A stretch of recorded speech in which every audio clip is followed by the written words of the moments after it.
On this edition of Inside Education, a career in the kitchen, how these students are getting real-world culinary experience as part of a high school class so they can graduate work ready.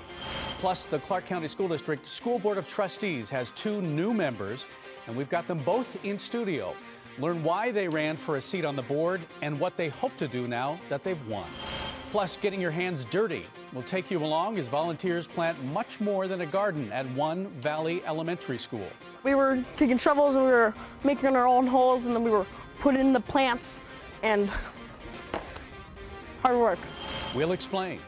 And go inside the Las Vegas Sun Youth Forum, where our Valley's future leaders discuss issues important to us all.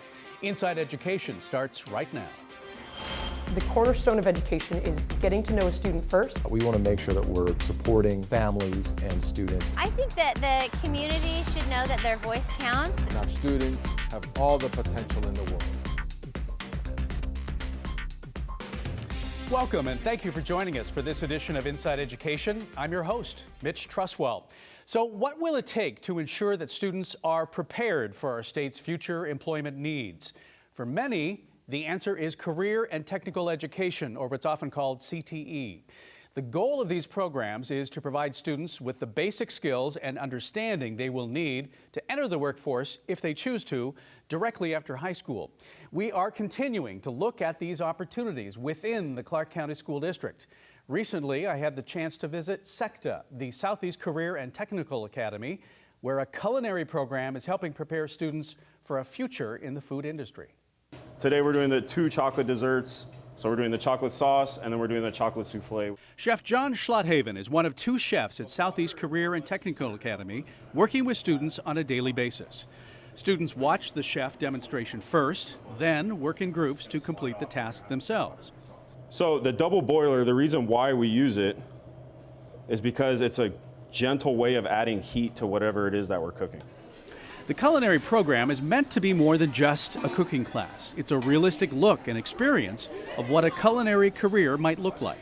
A lot of them come in as a hobby. The Food Network has definitely been a catalyst for our program the past probably 10 years. Chef Emily Giaccana heads up the culinary program and is proud of the realistic glimpse it gives students. Our program is so realistic, we make it real, so they're working in a restaurant, they're not sitting down, they're sweating in their uniforms for 6 hours a day, and some of them go, oh, it's not Food Network. I'm gonna have to work weekends, I'm gonna have to work nights. The restaurant industry is not easy. It's fun to cook, but the restaurant industry is not that easy. There are about 150 students currently in the program. Sophomores, juniors, and seniors are eligible, and a different group of students rotates into the kitchen each day. Under the guidance of Giaccana and Schlotthaven, the students are also responsible for preparing meals in the school's restaurant. While the program offers lifelong food skills for all students, Giaccana says about half of graduating seniors will pursue a culinary career. One of them is PJ Delaton, who, looking back, never thought this could be his career. Before I came to high school, I had no intentions of even what my life was gonna be, but coming here, having people like Chef John mentor me and show me, something I like, I think I'm gonna do a culinary now. But once I came into the kitchen and found what I found that I liked it, so it gave me something positive to look forward to and want to continue high school. As part of the program, students are required to dress the part, chef hat, shirt, and pants. Both chefs also instill a lot of discipline and respect for the food. Mistakes often turn into lessons. This is what happens when you cook chocolate too hard or too fast, okay? You can see this was from somebody yesterday. Okay, this is supposed to be chocolate sauce. All students who complete the program and graduate will be presented with their own knife kit, allowing graduates to walk into a job after high school if they choose, with the basic tools they need. Cassandra Meza has always had a passion for baking. Her dream, go to culinary school or directly into a restaurant. I do feel like I'm a step ahead because I know this is what I want to do with my life, but at the same time I know I can learn more from everybody. Giaccana strongly believes the hands-on learning is what keeps some of these students coming to school. Another aspect of the program she's particularly proud of. We see them as sophomores, and then we see them go all the way through seniors, and we're like, our program made a difference in that kid. Like, if it changed them. Like, if they weren't in our program, not that they wouldn't have been great, but I think that we made them better coming in our program. Although there are many former SECTA students who have gone on to success in the culinary industry, I asked Chef John for a couple of examples. He told me there are right now 4 graduates working with the Wolfgang Puck Group at the Aria Casino Resort and doing very well. As for the chocolate dessert the students were working on in the story you just saw, Chef John passed along the final product. I think it looks pretty good. Again, SECTA has a restaurant that serves lunch typically Tuesday through Friday. They would prefer you call and make a reservation. The number 702-799-7500. The extension is 4058. Well, the Clark County School Board has 2 new trustees. During a special board meeting in January, District Judge Nancy Alf administered the oath of office to Irene Cepeda and Danielle Ford. District G trustee Linda Cavazos was also sworn in. She was appointed to the board in August 2017 to replace Erin Craner, but won her seat in this past election. An interesting fact, with the recent election, the Clark County School Board of Trustees is now all female. Joining us now in studio are the 2 newest trustees to join the Clark County School Board. Irene Cepeda, representing District D, and Danielle Ford, representing District F. First of all, I want to say congratulations to both of you. Thank you. I think probably we want to find out a little bit more about you because a lot of people, unless they were in your district, they may not know as much about you. So Irene, let's start with you. Tell us a little bit about, give us a little summary on your background. Oh, wow. Well, I'm a product of the Clark County School District. Okay. So went to elementary school at Fairhaven and Vontold Middle School, then went to LVA and Canyon Springs High School. I'm a native. I feel like I'm a native. I went to UNLV, got a bachelor's in political science and a master's degree in education. My parents migrated here from Nicaragua back in the 80s when there was a civil war, seeking a better life for me and my sister. And here I am today. It's a little, you know, it's surreal being a trustee, being able to represent my community. Right.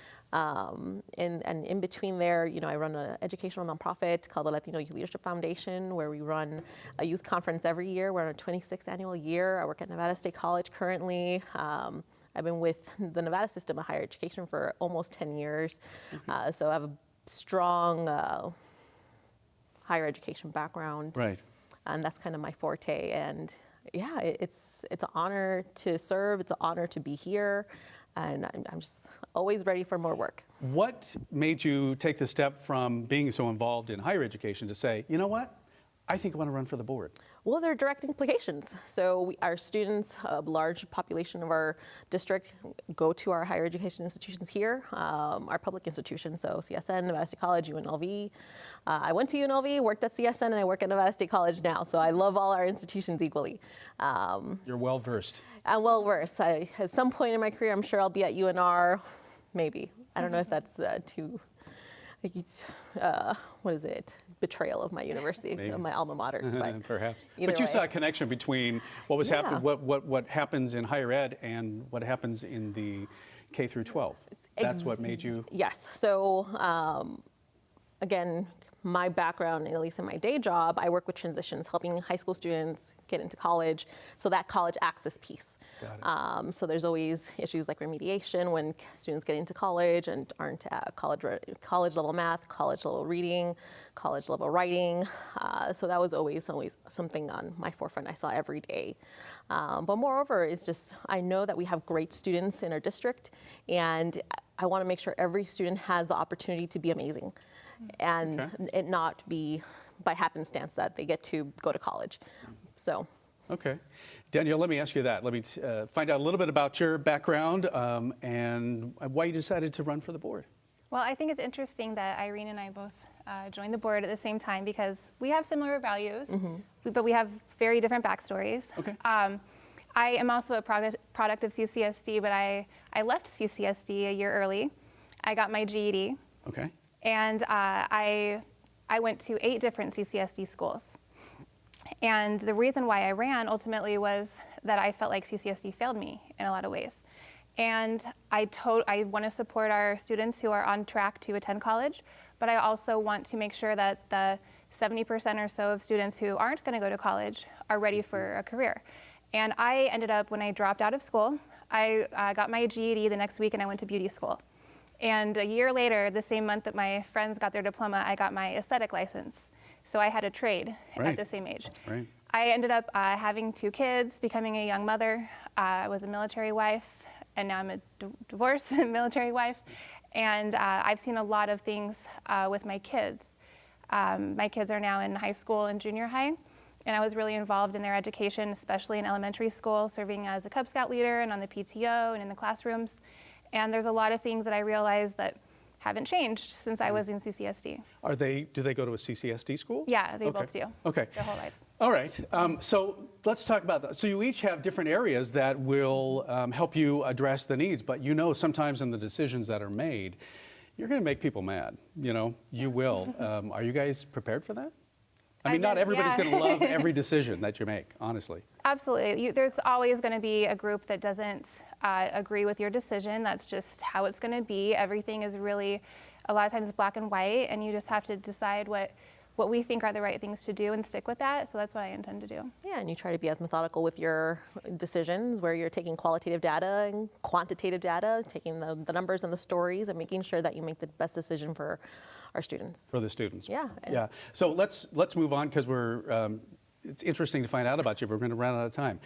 Biggest challenge in the district, what do you see? What'd you say? The biggest challenge I feel right now, especially since being on the board just for the few weeks I have been already, is I don't want to say lack of organization. There's just so many things happening that it's really hard to keep track of.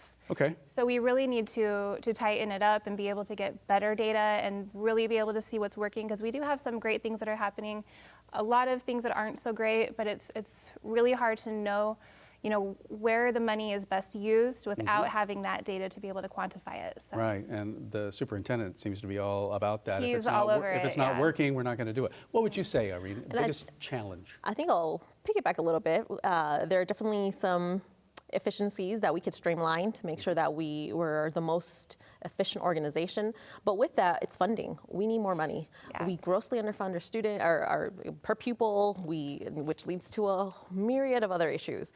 Class size, we have too many students in a class. They're not getting the adequate instruction. They're, sometimes because of the amount of students in the classroom, a teacher might not be able to see signs, where a student might need some resources. So funding. We're the last in the nation when it comes to our student funding. Our teacher to student ratio is abysmal.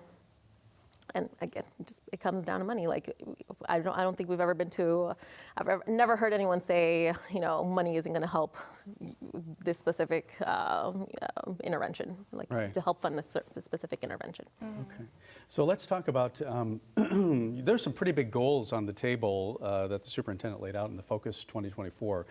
No 1 or 2 star schools, 90% graduation rate, 100% increase in college career readiness, ready diplomas, increase in advanced placement, international baccalaureate. Those are big goals. Do you feel prepared to help make that happen? Those are big goals. I'm enthusiastic. I'm enthusiastic for it. I think if we're aiming this high and maybe we don't hit that, we might get here. That's something. Right. If we aim low, we might get here. Those gains are. It's amazing if we get those numbers. So I think if we're setting our goals high, we're keeping the adults responsible, that's really when we see results. So.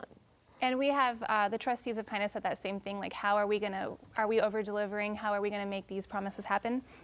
And the superintendent we've been very clear that we expect to see, benchmarks, estimated benchmarks. In 2 years, what is that trajectory gonna look like to tell me that it is succeeding? Not just look at it every year and see what we've done. Right. So he knows that that's kind of what all 7 trustees expect, and he's currently creating a business plan so that we're able to really forecast it. And I have faith in him and his methods, because he's very methodical and he is no BS. He'll just cut things out, yeah. Okay, quickly, like 10 seconds, because we're out of time. Okay. You guys are great, though. Personal goals, with your position on the board, what's your personal goal? To get more parents involved and educated and rallying for their kids' education. Yeah, participation's always big. How about you, Amy? Be an efficient and effective board. Great. Well, I think it's been great getting to kind of know you a little bit. I know we'll have you come back on, but again, wish you all the success, and thanks for making time to share a little knowledge with us today. Thanks for having us. Thank you. And with the new year comes new officer roles for the trustees. Trustee Lola Brooks was selected as president. Trustee Linda Cavazos, vice president, and Trustee Chris Garvey will serve as clerk. To learn more about the CCSD Board of School Trustees, you can visit their website, ccsd.net/trustees. And there are changes within CCSD's leadership roles as well. Superintendent Dr. Jesus Jara announced 2 of the 3 region superintendent positions. Both are longtime educators in the district. Debbie Brockett, franchise principal of Las Vegas High School and Keller Middle School. And Grant Hanavold, current associate superintendent with a background of being a principal. The 3rd region superintendent has not been announced yet. More leadership changes are on the way. The district is seeking a chief operating officer and a chief human resources officer. The superintendent says the positions are being advertised nationally. The change is in part due to a recent report from the Council of Great City Schools that pointed out operational challenges and also, quote, out-of-date practices within the district. Current employees in those positions have contracts through June of 2019. Well, now to an effort that keeps growing. 4 more CCSD schools started second semester with a new school garden, thanks to what has been dubbed the Great Garden Build. Just before the holiday break, volunteers helped the nonprofit Green Our Planet create the outdoor classrooms. Inside Education's Kathy Topp was with the volunteers at Dee and Don Snyder Elementary School. Kathy? Mitch, in addition to Snyder, school gardens were also built at Eisenberg, Bass, and Cox Elementaries. It was one big day of garden builds. So today we are planting a garden. I think we're doing trees. Yeah, trees. Vegetables. Vegetables like? I think carrots, radishes, and other stuff. Cabbage, maybe. This is not your typical Saturday at Don and Dee Snyder Elementary. We were taking shovels and we were making our own holes, and then we were putting in the plants, and hard work. That's because students and volunteers are busy building a garden in the courtyard, hauling soil, planting trees, and digging in the dirt. The gardening project is really special. We're proud to have our name on this school, but we're proud to see what they do with the school, and the gardening project is just a great example of that. This build is just the beginning. The work taking place on this day literally plants the seeds of curriculum to come. It's important to build gardens in schools because it gives students an opportunity to use hands-on learning for STEM subjects. So that's science, technology, engineering. Sometimes we put arts in there, and math. So there's a lot of opportunities to learn that through a garden. Including learning the fundamentals of business. Part of the lesson includes students taking what they grow in their garden to sell at a student-run farmer's market. So they do a business plan, they learn about break-even points, they learn about interest, and it's really worthwhile to watch them negotiate at farmers markets, learning how to bundle, how to create a bigger profit margin, and they're actually doing experiential learning, which they learn a lot more that way than they would necessarily on a chalkboard. The idea is that as the garden grows, so will the students' experience. I think it's great that we have all these volunteers so we can do all this stuff. Hands-on life lessons these volunteers hope will take root. The life literacy that comes with it. I mean, the whole aspect of nutrition, the business side of things. I mean, it provides an opportunity for kids to get engaged, and when they get engaged, they learn, and that's a big deal. Sponsors for the 4 gardens included Bank of Nevada and Don and Dee Snyder, as well as Bank of America and Boyd Gaming. As of right now, there are about 160 school gardens at CCSD schools as part of a partnership between the district and the nonprofit Green Our Planet. You can learn more about the nonprofit Green Our Planet at greenourplanet.org. Mitch? For more than 60 years, the Las Vegas Sun Youth Forum has given students the chance to discuss issues facing their community and what they feel is important for the future. Inside Education student correspondent Zoe High from Foothill High School takes us to the event. Immigration, sex ed, bullying in schools, these are just a few topics that are discussed at the Las Vegas Sun's annual Sun Youth Forum here at the Las Vegas Convention Center. Thousands of juniors and seniors travel from all over the Clark County to participate and have their voices heard by community leaders. 2018 attendee Anaya Clark explains some of the topics. Political, economic, social issues that we face on a day-to-day basis, us as teens and then generally as a world. And just having civil discussions, talking about different opinions, no bias. It's a really great discussion to have with so many different people. The forum has been a platform for students to discuss real-world issues. Since its beginning in 1956 by Las Vegas Sun founder and publisher Hank Greenspun, participation in Sun Youth Forum has increased. In 1956, only 96 students in 5 high schools participated. In 2018, 931 juniors and seniors from over 50 high schools participated. With the forum's tremendous growth, it has also allowed for more opportunities for students around the valley financially. Senior Hector Lopez has participated in the Sun Youth Forum and explains it's a great opportunity to give your opinion. It's also fun if you just come in and give your opinion. Some things are very just morally based or just opinion based, so even if you don't know that much, you can come and have a discussion. Other than adding more rooms to accommodate each topic, the continuously growing number of students, the original idea has not changed. Remaining the same, it's still an outlet for students to talk about subjects that affect their lives.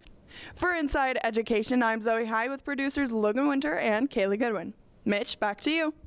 Joining us today are 2 students who took part in that event. We have Mabel Jo Messino of Valley High School and also Mateo Monterde of Foothill High School. Welcome to both of you. Thank you for being here. Thank you, Mitch. Okay, so first, Mabel, let's start with you. For those people not familiar with what the Sun Forum, Youth Forum is, explain it. These are hundreds of students that show up, right? Yes, hundreds of students from all around the Southern Nevada district, and we get separated into topics beforehand, so we can do some research, read some articles, stuff like that, and then on the day of, we get separated into separate groups per topic, multiple rooms, right. And then we talk about it in 2 different sessions throughout the day. And there's kind of a person in with each group to kind of guide the discussion in right, some the ways? moderator. The moderator, yeah. Okay. Mateo, let me ask, so I know one of you were in the Home Means Nevada group. So these are issues that affect life, school in Nevada. There were a couple of issues, kind of major issues that came up. What were they? I think one of the most important was education concerning Nevada. Right. And in terms of that, we talked about instituting an education savings account for Nevada, similar to Arizona's model. Mm-hmm. And we thought that would be great for low-income students, students of veterans who would really benefit from being able to take the funds that would be allocated to them and put it towards something that is more specific to their needs. Okay. You also, I know the group also, a couple of other issues was looked at the kind of the north-south divide. Dress code also came up. And then also a little bit about, well, looking at the differences between the private school model and the public school model. What were the kind of the issues there? Yeah, when you're a high school student in the Valley, you normally have the choice when you're an upperclassman to take one of 3 classes. You either take an AP class, an honors class, or a regulars class. So we thought it would be beneficial to all students to get rid of regular classes for the sole reason that when you put students into an environment where learning is seen positively, you create a positive feedback loop, and those students are able to benefit from education instead of being put in a classroom with other students who may not be so apt to being concerned about education. Bottom line being kind of raising the expectation of all students. Yeah, similar to how private schools do. Exactly. Okay. So Mabel, tell me, you looked at school issues, right? I did, yeah. So there's a lot of overlap, but tell me is. some of the big issues that came up. The biggest thing that came up was emotional health just in high schools and high school students. And we talked about the communication between the district and understanding where students are lacking in emotional health and where we could improve. And also the fact that there was, the students felt there was no kind of overarching district plan on mental health. Is right. that what came up? We talked a lot about how teachers aren't consistently trained to deal with mental health, and that might help students knowing that each teacher has been trained in the same way and proficiently and can address the situation with each student on the same level no matter what high school you go to. Were there any kind of solutions? You discussed it. Is there time to talk about the solutions? We really thought that it would be better if CCSD communicated heavier on maybe an after-school program or a class that was just directed at emotional health in students and that kind of thing, so that students would learn how they were feeling and how to assess that and how to deal with it in a more productive way. Mateo, how about solutions on some of your topics? Were there some good solutions that came up? Yeah, I think the education savings account was a really good one. And then also in terms of dress code, we said that similar to similar to her point, how we should have training for teachers to deal with mental health, because in terms of the dress code, one of the biggest arguments is people are bullied for not having the same clothes as others. Right. But we believe that there is a deeper issue at hand or at foot, and that bullying would take place regardless of whether or not a student was wearing nice clothes or not. Right. So that needs to be addressed at an earlier state than what's being done now. You're both seniors. Quickly, you're going to go on to college studying. Yes. Philosophy and history. Dream job would be? Lawyer, civil law. Civil law. Mateo, I know you're going on to college as well. You just don't know which one, both of you. And what's your dream job? I would like to work at the Brookings Institution. Okay. Hey, appreciate you both coming in today. Thank you so much. Thank you. I appreciate it. You bet. The Clark County School District Police Department has 4 new officers, each with 4 legs. We're, of course, talking about 4 new canine officers trained to detect guns and the presence of items associated with guns. District leaders say the dogs will play a pivotal role in securing school campuses. School security has been an ongoing concern both locally and nationally. And a quick reminder for anyone who missed our last broadcast, you can watch Dr. Jara's State of the Schools address in its entirety online at vegaspbs.org. This was the superintendent's first address in his new role as the leader of the 5th largest school district in the country. He was joined by Governor Steve Sisolak, members of the Board of School Trustees, higher education leaders, as well as community leaders. Again, just head to vegaspbs.org. And that does it for this edition of Inside Education. We will leave you with images celebrating a dedication for Lomi G. Hurd Elementary School, now a STEAM Academy. Thank you for watching, and we hope to see you in 2 weeks.